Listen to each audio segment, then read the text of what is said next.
All right, media day vet at this point. Yeah, second year. Second year. How's it feel?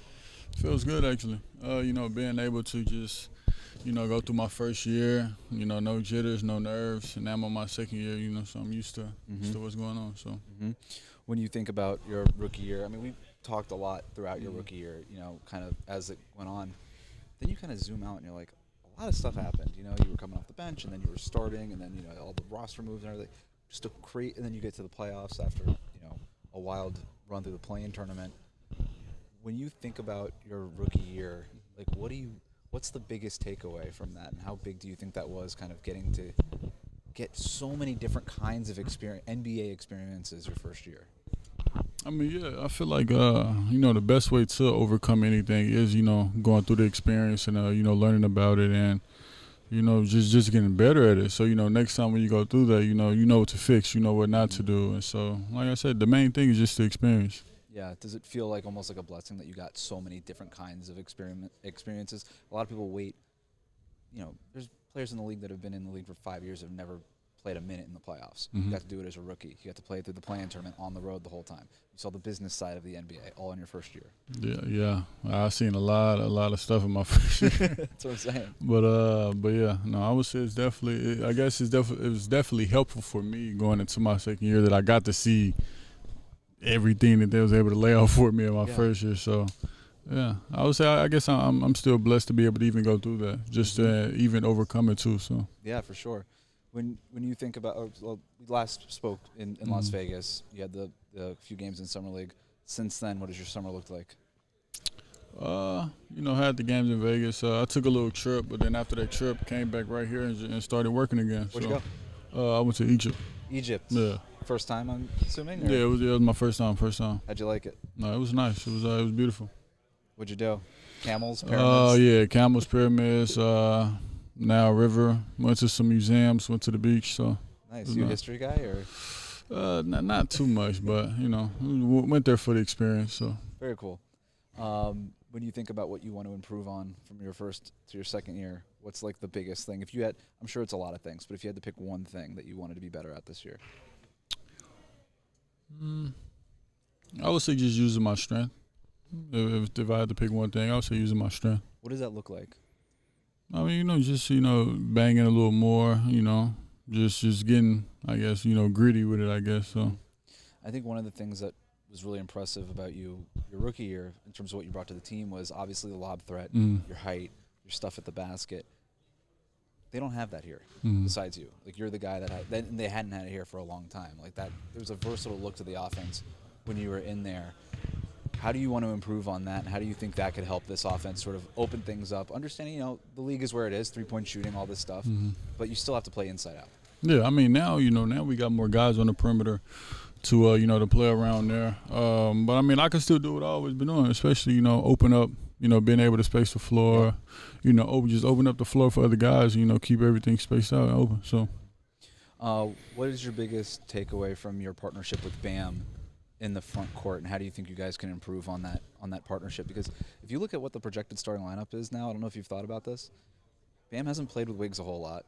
Davion just got here with Wiggs after the trade deadline. Norm, just you and Bam, if that's the starting lineup, like, you guys have actually logged the most minutes together in that starting five. So what do you think? How can you guys build on that duo? I mean, yeah, just continue to just play. Play to each other's strengths. Protect each other's weaknesses. Just continue to go out there and just play, and just try to get as many wins as we can, and just go out there and just hoop. Yeah. Best way to put it. Bam says, he's kind of taken you under his wing. Obviously, he talked about how UD took him under his wing, and he's kind of like, passing it down that way. Yeah. He had a lot of really nice things to say about how coachable you are and how you just, you take everything in. But how's it been for you to have Bam be that guy for you? I mean, no, it's been great. Like you said, UD was able to teach Bam, really almost everything that he knows. And just for Bam to even try to put that on me, I guess I'm thankful for that, just to be able to learn, everything that UD has taught him, and even the things that he's learned, not even from UD. So, just being able to, be there and learn it, and, try to, help my game the best I can. What does that look like, though? Because we talk about that on the outside all the time. Like, this guy took this guy under his wing. He's got veteran mentor. Like, is that watching film? Is it more kind of out here doing it like on the court? And what are some specific things that maybe he's been able to teach you or show you? I mean, I would say that's more of just like on the court things. Yeah. You know, like if anything is going on, like he'd tell me like, you know, what's this that's wrong, like you could fix this, you could do that.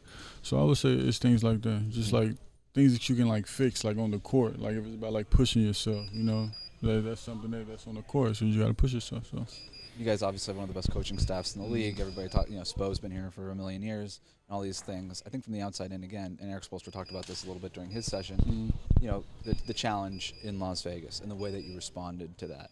And from the outside, people are like, oh my God, like he's calling Kel'el out, all these things. I think like try to take us behind the curtain though. I mean, this is professional sports. Coaching that's what it looks like, right? And I'm just curious, like when you see that kind of thing, how do you internalize it and how do you respond to it? And what do you think about the rest of your performance in Vegas after that? I mean, I feel like it was just I took it as it's motivation. You know, he just wanted to see the best side of me, and I just had to show him that I am able to go out there and play. So I feel like that's all it was. Do you think that like professional athletes like yourself, like obviously, like the way that something like that, is that just usually like a little kick that every once in a while that you need? Just kind of going through things the day to day. Every once in a while, you just need a little kick to just be like, you know what, let me amp it up a little bit more. Yeah, I would say so. I feel like everybody kind of needs that kick, to get them going. So. When you think about the training camp coming up here in Boca, what's one thing that you would like to accomplish in training camp? What's like the goal that you have in your mind? I mean, really just to go, work on going 100% every possession. Just giving them all every possession and just, even if I get tired, just to push past the fatigue. So, a lot of talk about like the 5-on-5 and what that's going to look like. Everybody that I'm talking to is like, hey, we're expected it's going to be a little bit more up tempo. We're going to be pushing the pace. Everybody kind of touches the ball. It's a new roster, right? There's been a lot of changes the last few months. When you think about how you fit into that, you were talking about the way that you space the floor, like that trail three. Feels like if everything clicks, that's going to be there even more than it was for you as a rookie. But how else do you think you could fit into that kind of offense? I feel like I'm able to fit in any offense, honestly. If it's a fast offense, slow offense. With me, I feel like it really doesn't matter.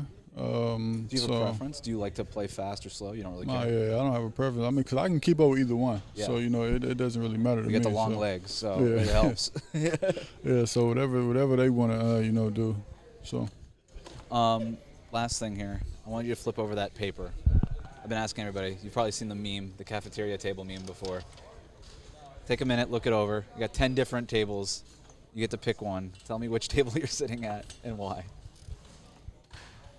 I'm gonna sit at table 5. That's with Karan and Wayne and all them? Yeah, that's Karan, Wayne, UD. Everybody's been picking that table. I mean, shoot, that's the best table to be at, for real. I feel like that'd be the funniest table. Everybody keeps talking about how funny it is. Who's the funniest on that table? Yeah, CB. Really? I mean, you got CB and then Wayne. He gonna piggyback off CB, and then UD. He's already a character of his own. What's it like to have those guys? I mean, so accomplished on the coaching staff, former players, not only former players for this organization. What do you feel that when you're here? I mean, especially when you're a rookie, but even more so now going into your second year, like that kind of like everybody just sort of sticks around here. Of course. The Heat, they keep their players around, especially like CB and Wayne. Like they hop in the, especially Wayne. Like he hop in the drills every now and then to still show he's able to hoop. So CB still go out there and get a couple buckets too, but UD, really all three of them, they still out there. They still out there on the court. So that's definitely fun to be around guys who can still go out there and hoop and just understands you from a player level. So yeah. Last thing, I just wanted to zoom out. Look at you, Bam, Nico. You guys just added Precious a few days ago. Like there's a lot of bodies, a lot of different kinds of players, a lot of versatility. When you zoom out and look at you guys as a front court unit, what do you think your strength is? I mean, really just like being athletic. Interesting. Like being athletic, just being able to go out there and defend. Yeah. And just cover up a lot of space. So, yeah, that's what I see. Perfect, man. Appreciate the time, man. Yeah, appreciate you. Good luck to Boca. Appreciate